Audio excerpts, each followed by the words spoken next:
അനുഗ്രഹിക്കുമാറാകട്ടെ. നമ്മിൽ നിന്ന് വന്നുപോയ എല്ലാ ന്യൂനതകളും അല്ലാഹു സുബ്ഹാനഹു വ തആല അവന്റെ അതിമഹത്തായ കാരുണ്യത്താൽ പെട്ടുപുറത്ത് മാപ്പാക്കി തന്ന് അനുഗ്രഹിക്കുമാറാകട്ടെ. ഇന്ന് വരെ നമ്മൾ നിർവഹിച്ച എല്ലാ ഇബാദത്തുകളും നോമ്പുകളും സൽക്കർമ്മങ്ങളും അല്ലാഹു സുബ്ഹാനഹു വ തആല പരിപൂർണമായി സ്വീകരിച്ചുകൊണ്ട് ഇനിയുള്ള ദിവസങ്ങളിൽ സൂക്ഷ്മതയോടുകൂടി നോമ്പുകളും മറ്റ് അമലുകളും നിർവഹിക്കാൻ അല്ലാഹു എല്ലാവർക്കും ആഫിയത്തുള്ള ദീർഘായുസ്സ് നൽകി അനുഗ്രഹിക്കുമാറാകട്ടെ. ഹബീബായ റസൂലുള്ളാഹി സ്വല്ലല്ലാഹു അലൈഹി വസല്ലം തങ്ങളെ ഒരു മുശ്രിക്കുകളിൽപ്പെട്ട ഒരു മനുഷ്യൻ വന്ന് കളിയാക്കുന്നു. ആ സമയത്ത് അല്ലാഹുവിന്റെ റസൂൽ സ്വല്ലല്ലാഹു അലൈഹി വസല്ലം തങ്ങൾ വിഷമിച്ചിരിക്കുന്ന ഒരു സന്ദർഭമായിരുന്നു. ഹബീബായ റസൂലുള്ളാഹി സ്വല്ലല്ലാഹു അലൈഹി വസല്ലം തങ്ങളുടെ ആൺമക്കളെല്ലാം നേരത്തെ മരണപ്പെട്ട കാരണത്താൽ ഇനി ഒരു തലമുറ ഉണ്ടാകില്ല എന്ന നിലയ്ക്ക് അങ്ങനെ ഒരു പദം ഉപയോഗിച്ചുകൊണ്ടാണ് റസൂലുള്ളാഹി സ്വല്ലല്ലാഹു അലൈഹി വസല്ലം തങ്ങളെ ആ മനുഷ്യൻ കളിയാക്കി. ഉടനെ അല്ലാഹു സുബ്ഹാനഹു വ തആല ഹബീബായ റസൂലുള്ളാഹി സ്വല്ലല്ലാഹു അലൈഹി വസല്ലം തങ്ങൾക്ക് ആശ്വാസം പകർന്നുകൊണ്ട് ഒരു സൂറത്ത് ഇറക്കി. ഇന്നാ അഅതൈനാകൽ കൗസർ, നബിയെ അങ്ങേക്ക് നാം കൽ കൗസർ തന്നല്ലോ, കൗസർ തന്നല്ലോ, അതായത് ഹൗദുൽ കൗസർ. നാളെ സ്വർഗ്ഗത്തിൽ അല്ലാഹുവിന്റെ റസൂൽ സ്വല്ലല്ലാഹു അലൈഹി വസല്ലം തങ്ങൾക്ക് അല്ലാഹു പ്രത്യേകം നിശ്ചയിക്കപ്പെട്ട ഒരു പാനീയം. മറ്റൊരു വിശദീകരണം കസീറുൻ, ധാരാളമായി അങ്ങേക്ക് ഒരുപാട് അനുഗ്രഹങ്ങൾ തന്നില്ല നബിയെ. എന്നിട്ട് അല്ലാഹു എടുത്തു പറയുന്നു, ഫസ്വല്ലി, റബ്ബിന് വേണ്ടി നമസ്കരിക്കണം.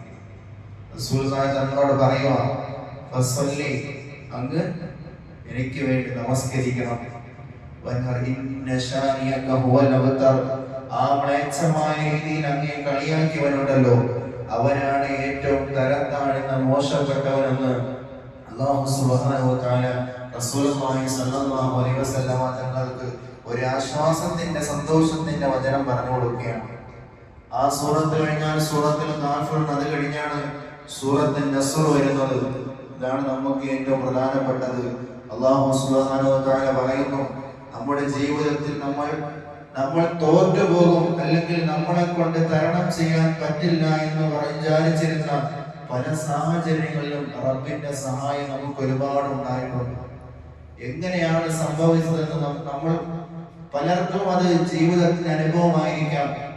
ചിലപ്പോൾ മക്കളുടെ വിവാഹവുമായി ബന്ധപ്പെട്ടായിരിക്കാം, അല്ലെങ്കിൽ ഒരു വീട് വെക്കുന്നതോ വീട് വാങ്ങുന്നതോ, അല്ലെങ്കിൽ ഒരു ബിസിനസ് തുടങ്ങുന്നതോ, അങ്ങനെ എന്തെങ്കിലും ഒരു സംരംഭമാകട്ടെ, അല്ലാഹുവിന്റെ സഹായം എവിടെ നിന്നില്ലാതെ ഒരു സഹായവും ഒരു ശക്തിയും ഒരു പ്രതീക്ഷയും ഒരു ആത്മവിശ്വാസവും നമുക്ക് നൽകിയത് അത് ഏത് വഴിക്കാണ് വന്നതെന്ന് പോലും നമ്മളെ കൊണ്ട് വീണ്ടും പറയിപ്പിക്കാനോ അങ്ങനെ ഒന്ന് ചിന്തിപ്പിക്കാനോ ഒന്ന് വിശ്വസിക്കാനോ പറ്റാത്ത രീതിയിലുള്ള ഒരു മെച്ചപ്പെട്ട ഉയർന്ന ജീവിതം അല്ലാഹു നമുക്ക് നൽകി. അതാണ് അല്ലാഹുവിന്റെ സഹായം നമുക്ക് ലഭിച്ചു കഴിഞ്ഞാൽ ഫസബ്ബിഹ് ബിഹംദി റബ്ബിക, നിന്റെ രക്ഷിതാവിനെ നീ എന്തെയ്യണം? ഹംദുകൾ കൊണ്ട് പുകഴ്ത്തിക്കൊണ്ടേയിരിക്കണം. ഏത് സാഹചര്യങ്ങളിലും ഒരു അൽഹംദുലില്ലാഹ് എന്നെങ്കിലും പറഞ്ഞില്ലെങ്കിൽ അവനൊരു മനുഷ്യ ജീവിയാണോ എന്ന് പോലും നമ്മൾ ചിന്തിക്കേണ്ടതുണ്ട്. എന്നിട്ട് അല്ലാഹു പറയുന്നു, ഫസ്തഗ്ഫിറുഹു, നിങ്ങൾ അല്ലാഹുവിനെ പുകഴ്ത്തുകയും റബ്ബിനോട് നിങ്ങൾ പശ്ചാത്തപിച്ച് മടങ്ങുകയും ചെയ്യണം. അതാണ് നമ്മൾ പറയുന്നത് അശ്ഹദു അല്ലാ ഇലാഹ ഇല്ലല്ലാഹ്. അവിടെ അല്ലാഹുവിനെ പുകഴ്ത്തുന്നു. അസ്തഗ്ഫിറുല്ലാഹ്, നമ്മൾ അല്ലാഹുവിനോട് പാപമോചനം തേടുന്നു.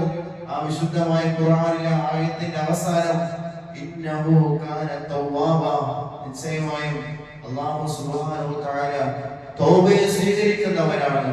തൗബ ആരാണോ അല്ലാഹുവിനോട് തൗബയെ തേടുന്നത്, ജീവിതത്തിൽ കഴിഞ്ഞുപോയ നിമിഷങ്ങളുടെ തെറ്റുകുറ്റങ്ങൾ മനസ്സിലാക്കിക്കൊണ്ട് റബ്ബിനോട് ആ ഒരു വിശ്വാസം, അല്ലാഹുവേ ഞാൻ അറിയാതെ ചെയ്തു പോയതാണ് റബ്ബേ, എനിക്കൊന്ന് പുറത്തു തരണേ, ആ തെറ്റിലേക്ക് ഞാൻ ഇനി മടങ്ങില്ല എന്ന ഒരു നിശ്ചയത്തോടു കൂടി ഒരു മനുഷ്യൻ റബ്ബിനോട് എടുത്തു പറഞ്ഞാൽ അല്ലാഹു സുബ്ഹാനഹു വ തആല അവന്റെ പൂർണ്ണമായും അവന്റെ മുഴുവൻ പാപങ്ങളും അല്ലാഹു പുറത്തു കൊടുക്കുമെന്ന് ആ വിശുദ്ധമായ ഖുർആനിന്റെ ആയത്തുകളുടെയും ശഫീഉനാ റസൂലുള്ളാഹി സ്വല്ലല്ലാഹു അലൈഹി വസല്ലം തങ്ങളുടെ ഹദീസുകളുടെയും നമുക്ക് പഠിക്കാൻ പറ്റും. നമ്മളിപ്പോൾ ഒരാളെ അവഹേളിക്കുന്നു, ഒരാൾ ഒരു തെറ്റ് ചെയ്തു, സമൂഹം മുഴുവനും ആ വ്യക്തി ചെയ്തത് തെറ്റാണെന്ന് മോശമാണെന്ന് എല്ലാവർക്കും മനസ്സിലായി. നമ്മൾ മൊബൈലിലൂടെയാണെങ്കിലും മറ്റ് അങ്ങാടിയിൽ നിന്നാണെങ്കിലും അതിനെക്കുറിച്ച് സംസാരിച്ച് ചർച്ച ചെയ്ത് ആ സമുദായം മുഴുവനും ആ മനുഷ്യനെ, അല്ലെങ്കിൽ ഒരാണാകട്ടെ ഒരു പെണ്ണാകട്ടെ, നമ്മൾ അതിനെ കുറ്റപ്പെടുത്തി സത്യമായ കാര്യമാണെങ്കിൽ പോലും ഒരു നിമിഷം ആ ഒരു വ്യക്തി റബ്ബിനോട് തൗബ ചെയ്ത് മടങ്ങിയാൽ അല്ലാഹു സുബ്ഹാനഹു വ തആല ആ വ്യക്തിക്ക് പുറത്തു കൊടുക്കും. പക്ഷേ ബാക്കിയുള്ളവരുടെ അവസ്ഥ എന്താണ്? അല്ലാഹുവിന്റെ റസൂൽ പറയുന്നു, റബ്ബുമായുള്ള ഇബാദത്തുകളിൽ എന്തെങ്കിലും വീഴ്ച നമ്മൾ വരുത്തിയാൽ അത് റബ്ബിനോട് ചോദിച്ചാൽ അല്ലാഹു പുറത്തു തരും. പക്ഷേ അവന്റെ സൃഷ്ടികളുമായുള്ള ഇടപെടലുകളിൽ എന്തെങ്കിലും ഭംഗം വരുത്തി ഒരു മനുഷ്യനെ നാക്കുകൊണ്ടോ വാക്കുകൊണ്ടോ പ്രവൃത്തി കൊണ്ടോ നോക്കം കൊണ്ടോ ഒരാള് വിഷമിപ്പിച്ചു കഴിഞ്ഞാൽ അവനോട് പൊരുത്തം ചോദിക്കാതെ അല്ലാഹു പുറത്തു തരില്ല എന്ന് ആദരവായ റസൂലുള്ളാഹി സ്വല്ലല്ലാഹു അലൈഹി വസല്ലം. ഇനിയുള്ള ദിവസങ്ങൾ നമ്മുടെ നോമ്പുകളും ലൈലത്തുൽ ഖദറും റഹ്മത്തും ഇസ്തിഗ്ഫാറും തഖ്വമിനാറും റബ്ബ് നൽകണമെങ്കിൽ നമ്മൾ ആരെയാണോ വേദനിപ്പിച്ചത് അങ്ങോട്ട് പോയി ഒരു നാണവും കാണിക്കാതെ റബ്ബിനെ സാക്ഷിയാക്കിക്കൊണ്ട്, അല്ലാഹുവേ നിനക്ക് വേണ്ടിയാണ് ഞാൻ ഈ പൊരുത്തം ചോദിക്കുന്നത്, അവർ പൊരുത്തപ്പെട്ടില്ലേലും നമ്മൾ അവരോട് കാണിക്കേണ്ട കടമ പൊരുത്തം ചോദിക്കുക എന്നുള്ളതാണ്.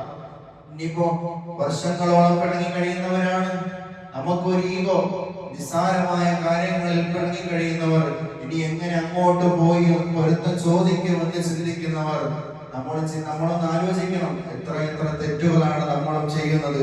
അല്ലാഹു ഒന്ന് മനസ്സ് വെച്ചില്ലെങ്കിലോ, അല്ലാഹു അവന്റെ കാരുണ്യമെന്ന വിശാലത നമ്മോട് കാണിച്ചില്ലെങ്കിലോ, നമ്മൾ എത്ര തന്നെ ഇബാദത്തുകൾ ചെയ്താലും ഈ ദുനിയാവും ആഖിറവും നമുക്ക് നഷ്ടപ്പെട്ടു പോകുന്ന അവസ്ഥയാണ്. അതുകൊണ്ട് അവരെ ഫോണിലൂടെയോ നേരിട്ടോ കണ്ട് നമ്മൾ ചെയ്തറിയാതെ എന്റെ ഭാഗത്ത് നിന്ന് വന്നു പോയതാണ്, ഒന്ന് പൊരുത്തപ്പെടണേ എന്ന് ഞാനും നിങ്ങളും നമ്മുടെ റൂഹ് അസ്റായിൽ വിളിക്കുന്നതിന് മുമ്പായി പൊരുത്തപ്പെടുവിച്ച് ജീവിതം നല്ല സന്തോഷത്തോടു കൂടി മുന്നോട്ട് പോകാൻ നാഥനായ റബ്ബ് സുബ്ഹാനഹു വ തആല തൗഫീഖ് നൽകി അനുഗ്രഹിക്കുമാറാകട്ടെ. ഇന്ന് മഗ്‌രിബ് മുതലാണ് നമ്മുടെ റഹ്മത്തിന്റെ ആ 10 വിടവാങ്ങുന്നത്. കാര്യമായി തന്നെ അല്ലാഹുവിനോട് കാരുണ്യം നമ്മൾ ചോദിച്ചുകൊണ്ടേയിരിക്കണം. നമുക്ക് വേണ്ടി, നമ്മുടെ കുടുംബത്തിന് വേണ്ടി അല്ലാഹുമ്മ റഹംനി, എനിക്ക് കരുണ ചെയ്യണേ എന്ന് ചോദിക്കുന്നതിലുപരി അല്ലാഹുമ്മ റഹംനാ, ഞങ്ങൾക്ക് നീ കരുണ ചെയ്യണമേ എന്ന് നമ്മൾ എന്ത് ചെയ്യണം? ദുആ ചെയ്യണം. ആ നൂൻ എന്നുള്ളത് ജംആക്കി എല്ലാവർക്കും വേണ്ടി ഉൾപ്പെടുത്തണം. അല്ലാഹുമ്മ റഹംനാ എന്നുള്ളത്, അല്ലാഹുമ്മ റഹംനി എന്ന് പറയുന്നത് എനിക്കും, അല്ലാഹുമ്മ റഹംനാ എന്നുള്ളത് ഞങ്ങൾക്കും എന്നാണ് അർത്ഥം വരുന്നത്. ആ ഞങ്ങൾക്കും എന്നുള്ളതിൽ നമ്മുടെ ഭാര്യ പെടും, നമ്മുടെ മക്കൾ പെടും, നമ്മുടെ മാതാപിതാക്കൾ പെടും, നമ്മുടെ കൂട്ടുകാർ പെടും, നമ്മുടെ കുടുംബക്കാർ പെടും, നാമുമായി ബന്ധപ്പെട്ടവർ പെടും. അതുകൊണ്ട് കാര്യമായി തന്നെ എല്ലാവരും ഇനിയുള്ള സമയങ്ങളിൽ ദുആയിൽ വ്യാപൃതരാകണമെന്ന് ഈ ഒരു സുദിനത്തിൽ അറിയിച്ചുകൊണ്ട് നിർത്തുന്നു. അസ്സലാമു അലൈക്കും വറഹ്മത്തുള്ളാഹി തആല വബറകാതുഹു.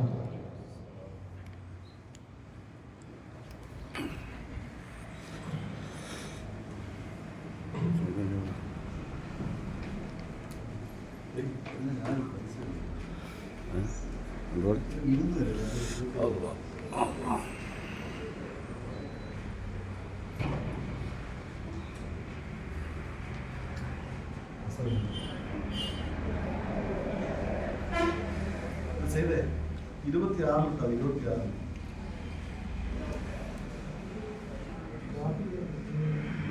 26 ഷാഫി